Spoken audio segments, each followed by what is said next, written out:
l'extrême. Il faudrait éventuellement trouver un compromis qui soit ou à l'entrée des magasins, parce que le client qui rentre dans le centre commercial ne va pas forcément dans toutes les boutiques. Donc il faudrait essayer Non, de mais trouver un vous compromis. comprenez le principe d'un centre commercial, c'est là où il y a le brassage, c'est là aussi où les gens parfois mangent, boivent un verre, ce Au genre de même choses. titre qu'à l'extérieur et dans un centre de moins de 20 000 mètres carrés, monsieur.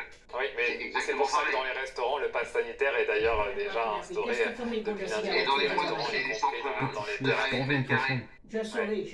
Merci beaucoup. Et il y a une chose, Merci. j'aimerais aussi préciser une chose, si vous m'autorisez, c'est qu'on a parlé aujourd'hui de la fréquentation, du pass sanitaire, mais qu'est-ce qui va être mis en place pour nous les commerçants? Parce que c'est encore un coup dur, un nouvel handicap, une perte de chiffre d'affaires, vu que le centre est ouvert, il va quand même falloir payer ses loyers et ses charges. Touche à la daronne. On va perdre 30 à 40% de chiffre d'affaires.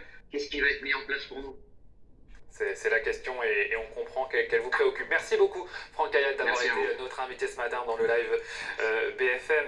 Ludovica Giobbe, juste un mot, c'est vrai qu'il y a encore 3-4 jours, la règle n'était pas celle-ci pour les centres commerciaux.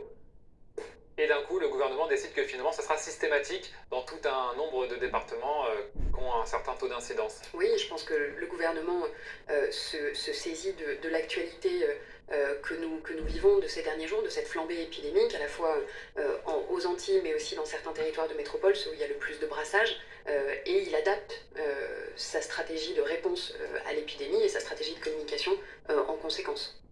Bruno Megarban, juste sur les centres commerciaux, il y a des études qui montrent que ce sont des lieux de contamination?